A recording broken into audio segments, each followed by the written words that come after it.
అందరికీ శుభోదయం. నారా చంద్రబాబు నాయుడు గారు ఇవాళ ప్రమాణ స్వీకారం చేయబోతున్నారు. నిన్న ఆయన మాజీ ముఖ్యమంత్రి జగన్మోహన్ రెడ్డి గారిని ఆహ్వానించడానికి ఆయనే స్వయంగా ఫోన్లో మాట్లాడడానికి ట్రై చేశారు. కానీ జగన్మోహన్ రెడ్డి గారు అందుబాటులోకి రాలేదు. అందులో పెద్ద ఆశ్చర్యం ఏమీ లేదు. జగన్మోహన్ రెడ్డి మనస్తత్వం తెలిసిన వాళ్ళకి ఆయన అందుబాటులోకి రాడు, మాట్లాడు, ప్రమాణ స్వీకారానికి కూడా రాడు. మామూలుగానే అందరు ఎమ్మెల్యేలకి ఇన్విటేషన్స్ వెళ్తాయి. అధికార పక్షం ప్రతిపక్షం అనే తేడా ఏమి ఉండదు. కాకపోతే ప్రతిపక్ష నాయకుడిని స్వయంగా పర్సనల్గా పిలిస్తే బాగుంటుందనే ఉద్దేశంతో చంద్రబాబు నాయుడు గారు పిలిచారు. కానీ ఆయన అందుబాటులోకి రాలేదు. జగన్మోహన్ రెడ్డి గారు అందుబాటులోకి రాకపోవడం పెద్ద ఆశ్చర్యం కలిగించే విషయం కాదు. ఎందుకంటే ఆయన రాజకీయాన్ని అట్లా తయారు చేశాడు. రాజకీయ శత్రువుల్ని లేక రాజకీయ ప్రత్యర్థుల్ని వ్యక్తిగత శత్రువులుగా భావించడం అనేది ఈ స్థాయిలో ఎన్నడూ లేదు. గతంలో అసలు లేదు అని చెప్పలేం, కానీ ఈ స్థాయిలో ఎన్నడూ లేదు. అందువల్ల ఆయన అందుబాటులోకి రాకుండా వెళ్ళిపోయాడు. దాని మీద చాలా జోకులు కూడా వేశారు. ఎందుకంటే ఈ మధ్య ఒక ఇంటర్వ్యూలో జగన్మోహన్ రెడ్డి గారు ఏం చెప్పారంటే నేషనల్ మీడియాకి, నాకు ఫోన్ కూడా లేదు అని చెప్పారు. ఫోన్ నెంబర్ కూడా లేదు అని. అంటే వేరే వాళ్ళ ఫోన్లో మాట్లాడతాడు అనమాట ఆయన. ఆయనకు ఫోన్ లేదు కదా, అందువల్ల మరి చంద్రబాబు నాయుడు గారు ఆయన కోసం ట్రై చేసినా కూడా ఆయన దొరుకుంటారని చెప్పి కొంతమంది దాని మీద కొంచెం ట్రోల్స్ కూడా చేశారు. సో ఏది ఏమైనప్పటికీ విషయం ఏంటంటే చంద్రబాబు నాయుడు గారు ఈసారి పరిపాలనని అందరికీ ఆమోదయోగ్యంగా ఉండాలి అనేటువంటి ఒక ప్రయత్నం చేస్తున్నారు. అసలు సంకీర్ణ ప్రభుత్వం ఏర్పరిచిందే అందుకు. నేను నిన్న ఒక వీడియో చేశాను. మొదటిసారిగా నిజమైన సంకీర్ణ ప్రభుత్వం ఏర్పడింది ఆంధ్రప్రదేశ్లో అని. అంటే గతంలో కానివ్వండి, ఇప్పుడు కానివ్వండి, అధికారంలో ఉన్న పార్టీకి వేరే పార్టీల మద్దతు అవసరం లేదు. నిజానికి గతంలో ఎన్టీ రామారావు గారు ఉన్నప్పుడు కూడా వేరే పార్టీలు ఉండేవి మద్దతుగా ఆయనకి. అయితే ప్రభుత్వంలో లేరు వాళ్ళు. మొన్న 2014లో బీజేపీ ప్రభుత్వంలో ఉంది, 2 మంత్రులు ఉన్నారు. కానీ అది చాలా మైనర్ పార్టీ కింద లెక్క. కానీ ఈసారి పరిస్థితి వేరు. ఈసారి కూడా నిజానికి తెలుగుదేశం పార్టీకి అవసరమైన మెజారిటీ ఉన్నప్పటికీ, అవసరమైన దానికంటే ఎక్కువ ఉన్నప్పటికీ మెజారిటీ సంకీర్ణ ప్రభుత్వాన్ని ఏర్పరుస్తున్నారు. అందుకని ఎన్డీఏ ప్రభుత్వం అన్నారు. ఎక్కడ చూసినా మీకు ఎన్డీఏ అనేది కనిపిస్తుంది బోర్డులో, సైన్ బోర్డులో వెనక. నిన్న పవన్ కళ్యాణ్ గారు ప్రతిపాదించారు, పురంధేశ్వరి గారు ప్రతిపాదించారు చంద్రబాబు నాయుడు గారి పేరుని. ఎందువల్ల అంటే ఇది సంకీర్ణ ప్రభుత్వం కేంద్రంలో లాగానే. దానివల్ల నేను అనుకుంటాను ఈసారి రాష్ట్రానికి మేలు కూడా జరుగుతుంది అన్ని రకాలుగా. ఎందువల్లనంటే 90% పైగా ఎమ్మెల్యేలు ఈ 3 పార్టీల నుంచి ఉన్నారు, టీడీపీ, జనసేన, బీజేపీ. సో ఇంతమంది మద్దతు కనుక ప్రభుత్వానికి ఉంటే ఇక్కడ అనవసరమైనటువంటి డిస్ట్రాక్షన్ ఏమి ఉండదు ప్రభుత్వానికి. 2014-19 మధ్య ఏమైందంటే న్యాచురల్గా గవర్నమెంట్ని వ్యతిరేకించాలి కాబట్టి జనసేన, బీజేపీ కూడా వ్యతిరేకించినాయి. బీజేపీనేమో 2018 తర్వాత అనుకోండి. దానివల్ల చాలా కీలకమైన అంశాల్లో రాష్ట్రానికి అన్యాయం జరిగింది. ఎస్పెషల్లీ అమరావతి కావచ్చు, మిగతా విషయాల్లో కావచ్చు. ఇప్పుడు మెజారిటీ కాదు, 90% పైగా రాజకీయ పక్షాలు లేక ఎమ్మెల్యేలు ఒకే ఘాటన ఉండటం వల్ల రాష్ట్రానికి మేలు జరుగుతుంది అని అనుకుంటున్నాను నేను. దానికి తోడు తెలుగుదేశం పార్టీ కూడా పెద్ద ఎత్తున మెజారిటీ వచ్చింది కాబట్టి ఎక్సెసివ్గా ప్రవర్తించడానికి అవకాశం ఉండదు. అది మంత్రివర్గ కూర్పులో కూడా కనిపించింది. అసలు మామూలుగానే చంద్రబాబు నాయుడు గారు చాలా సామాజిక సమతుల్యత పేరుతో చాలా జాగ్రత్తగా ఉంటాడు. ఈసారి కూడా చాలా జాగ్రత్తగా బాగా చేశారు అనుకోవాలి ఈ మంత్రివర్గ కూర్పు. నిజానికి ఇది చాలా లేట్ అయింది. నిన్న చాలామంది ఏమనుకున్నారంటే అసలు బహుశా ఒక చంద్రబాబు నాయుడు గారు లేకపోతే కొద్దిమంది 3-4 ప్రమాణ స్వీకారం చేస్తారు ఇవాళ, ఆ తర్వాత వస్తుందేమో ఫుల్ లిస్ట్ అనుకున్నారు. ఎందువల్ల అనుకున్నారు అంటే నిన్న లేట్ నైట్ వరకు ఎమ్మెల్యేలు ఎవరికి కాల్ రాలేదు. ఇది జీఏడీ నుంచి కాల్ వస్తుంది, మీరు మంత్రిగా సెలెక్ట్ అయ్యారు, రెడీగండి రేపు రావడానికి ప్రమాణ స్వీకారానికి అని. ఎవరికి కాల్స్ రాలా. పార్టీ నుంచి రాలేదు, ప్రభుత్వం నుంచి రాలేదు. దాంతో చాలామంది కంగారు పడ్డారు, ఇమీడియట్గా ఉండదేమో ఇవాళ అని. లేట్ అవ్వడానికి కారణం ఏంటంటే నిన్న అమిత్ షా గారితో మాట్లాడాల్సి వచ్చింది చంద్రబాబు నాయుడు గారు. ఎందుకంటే బీజేపీకి మరి మంత్రివర్గంలో స్థానం ఇవ్వాలి, ఎవరికి ఇవ్వాలి అనేది ఆ పార్టీ వాళ్ళు చెప్పాలి. జనసేనకి పవన్ కళ్యాణ్ గారు చెప్తారు, అట్లానే బీజేపీకి అమిత్ షా గారు చెప్పాలి. ఆయన నిన్న ఈవినింగ్ వచ్చాడు. వచ్చిన తర్వాత ఆయన చంద్రబాబు నాయుడు గారి ఇంటికి వెళ్ళాడు. అక్కడ కలిసినప్పుడు ఆయన క్లారిటీ ఇచ్చినట్టున్నారు ఎవరికి ఇవ్వాలి అనేది, పేరు చెప్పుంటారు ఆయన. సో అప్పటి వరకు కూడా చంద్రబాబు నాయుడు గారు వెయిట్ చేయాల్సి వచ్చింది. అందువల్ల చాలా లేట్ అయింది ఈ కూర్పు, ఈ ప్రకటన బయటికి రావడానికి, సమాచారం బయటికి రావడానికి, గవర్నర్ గారికి పంపించడానికి కూడా. సో చివరికి లేట్ నైట్ పంపించారనుకోండి. ఎలా ఉంది మంత్రివర్గ కూర్పు? మంత్రివర్గ కూర్పులో చాలా బ్యాలెన్స్ ఉంది అనిపిస్తుంది నాకైతే. మొత్తం 26 మంది ఉండొచ్చు ఏపీలో మంత్రులు అక్కడున్న ఎమ్మెల్యేల సంఖ్యను బట్టి. సో 26 మందికి గాను 25 మంది ఇప్పుడు ఉన్నారు. అంటే ముఖ్యమంత్రిగా చంద్రబాబు నాయుడు గారి పేరుని తీసేస్తే ఇంకా 24 మంది. ఈ 24 మందిలో కూడా బ్యాలెన్స్ ఎట్లా మెయింటైన్ చేశారంటే, పాత నాయకులు, సీనియర్ నాయకులు కొంతమంది, కొత్తవారు కొంతమంది, మహిళలు, దాదాపు అన్ని మేజర్ కులాలకి సరైన ప్రాతినిధ్యం లభించేట్టుగా తయారు చేశారు దీన్ని. పేర్లు చూస్తే మీరు సీనియర్లు తీసుకోండి, అంటే గతంలో మంత్రులుగా పనిచేసిన వాళ్ళు: నారా లోకేష్, కింజరాపు అచ్చెన్నాయుడు, కొల్లు రవీంద్ర, నాదెండ్ల మనోహర్ కూడా ఆయన మంత్రిగా పనిచేయలేదు, స్పీకర్గా పనిచేశారు గతంలో. పొంగూరు నారాయణ, ఎన్ఎండి ఫరూక్, ఆనం రామనారాయణ రెడ్డి, అలాగే కొలుసు పార్థసారథి వేరే ప్రభుత్వంలో చేశారు ఆయన కూడా, కాంగ్రెస్ ప్రభుత్వంలో. అంతే. వీళ్ళు సీనియర్లు గతంలో ఉన్నవాళ్ళు. ఇప్పుడు కొత్తగా ఇచ్చింది ఎవరికంటే కొణిదెల పవన్ కళ్యాణ్, నాదెండ్ల మనోహర్, అలాగే అనిత వంగలపూడి, నిమ్మల రామానాయుడు, సత్యకుమార్ యాదవ్. వీళ్ళంతా కొత్త వాళ్ళండి. Anagani Satyaprasad, Gottipati Ravikumar, Kandula Durgesh, Gummadi Sandhyarani, BC Janardhan Reddy, TG Bharath, S Savitha, Vasamsetti Subhash, Kondapalli Srinivas, Mandipalli Ramprasad Reddy. ఇందులో ఎట్లా బ్యాలెన్స్ చేశారో చూడండి.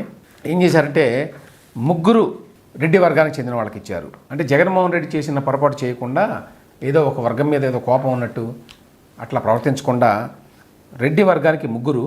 ఈ ముగ్గురులో సీనియర్గా ఉన్నటువంటి ఆనం రామనారాయణ రెడ్డి గారితో పాటు మండిపల్లి రాంప్రసాద్ రెడ్డి అని చెప్పి ఈయన రాయచోటి, బీసీ జనార్దన్ రెడ్డి ఏమో బనగానపల్లి. వీళ్ళిద్దరికీ అవకాశం ఇచ్చారు రాయలసీమ నుంచి. అదేవిధంగా మహిళలకు కూడా బాగా అవకాశం ఇచ్చారు ఈసారి. అనిత వంగలపూడి ఎస్సీ వర్గానికి చెందినటువంటి మహిళ, గుమ్మడి సంధ్యారాణి, అలాగే ఎస్ సవిత, బీసీ ఒకరు, ఎస్టీ ఒకరు ఇచ్చారు.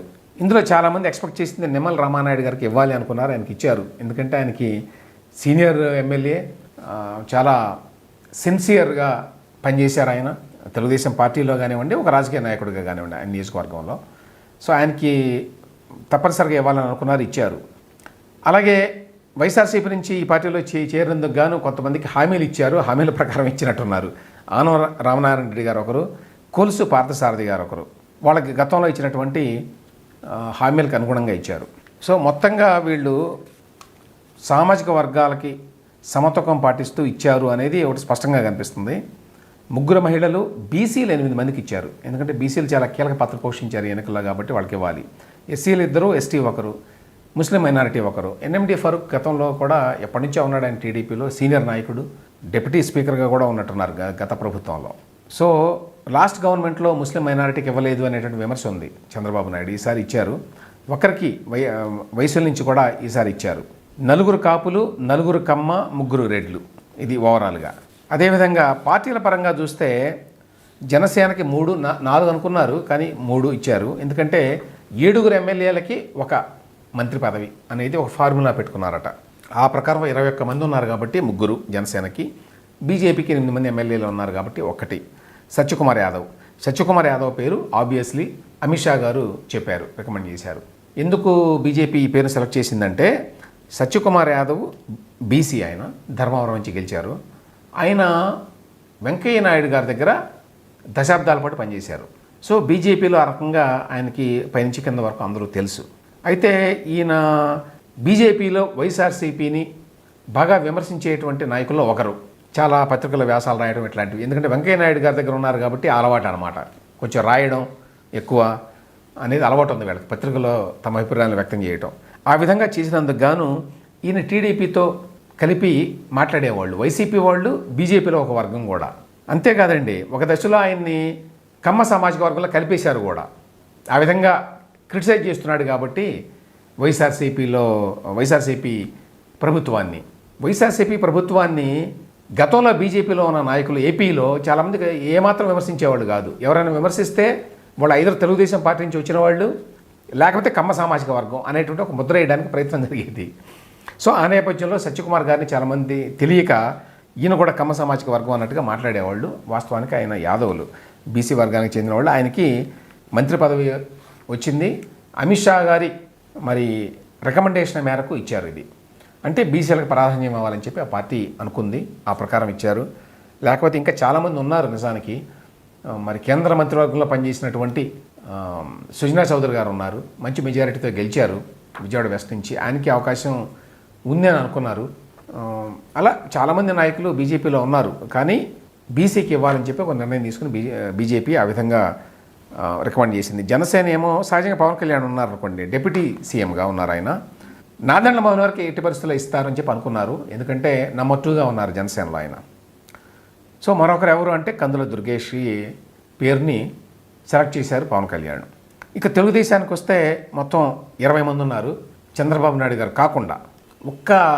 ఒక్కరికి ఇంకా ఇవ్వచ్చు మంత్రి పదవి, దాన్ని ఎందుకనో అట్టే పెట్టుకున్నారు, తర్వాత మరి సెలెక్ట్ చేస్తారేమో. ఈ సామాజిక సమతుల్యత కోసం మహిళలకు ఇవ్వాలి, మైనారిటీకి ఇవ్వాలి, వైశ్యులకు ఇవ్వాలి, రెడ్డి కమ్యూనిటీకి ఇవ్వాలి, అలాగే కాపులకు ఇవ్వాలి, ఇట్లా పెట్టుకున్నారు. కాబట్టి సహజంగానే చాలామందికి అవకాశం రాకుండా పోతుంది సీనియారిటీ ఉన్నా కూడా. ఉదాహరణకి అయ్యన్న పాత్రుడు గారు, బుచ్చయ్య చౌదరి గారు ఇట్లాంటి వాళ్ళు ఉన్నారు, చాలా సీనియర్లు వాళ్ళు.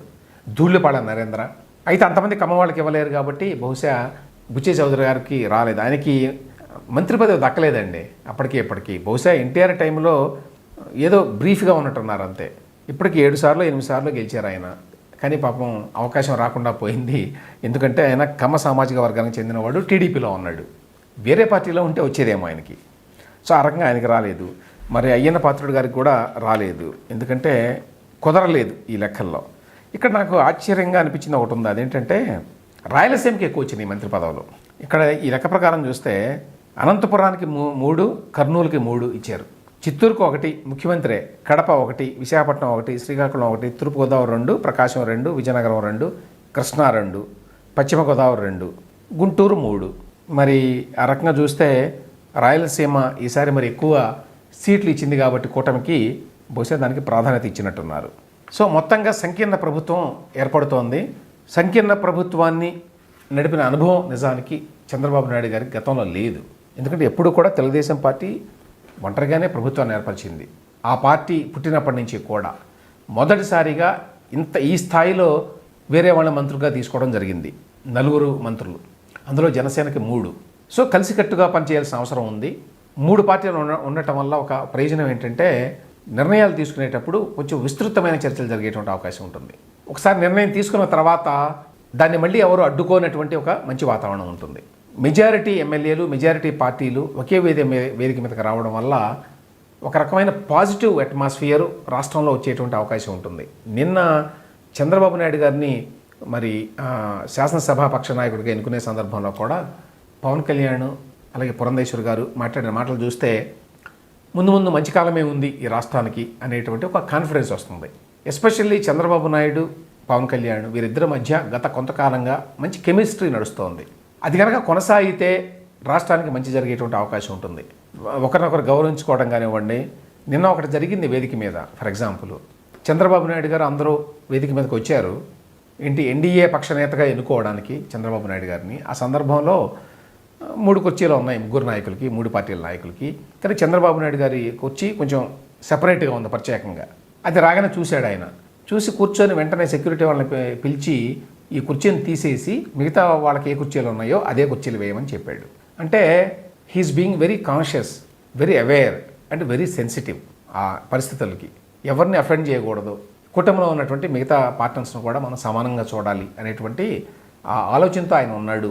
అంత చిన్న విషయాన్ని కూడా గమనించాడు ఆయన అనేది మంచి సంకేతాన్ని పంపించింది. సో ముందు కూడా ఆ రిలేషన్షిప్ అట్లనే కొనసాగుతుందని ఆశించవచ్చు ఇప్పుడున్న వాతావరణం. పవన్ కళ్యాణ్ కూడా నిన్న మాట్లాడినప్పుడు చాలా పొగుడుతో మాట్లాడాడు ఆయన చంద్రబాబు నాయుడు గారిని. ఇటువంటి అనుభవజ్ఞుడైన వ్యక్తి ముఖ్యమంత్రిగా రావడం మనకు మంచిది అన్నట్టుగా మాట్లాడాడు. సో ఇవాళ ప్రమాణ స్వీకారం చేస్తున్న కూటమి ప్రభుత్వం ఆంధ్రప్రదేశ్ రాష్ట్రాన్ని అభివృద్ధి దిశలో తీసుకువెళ్తుంది అని చెప్పి మనం ఆశించవచ్చు.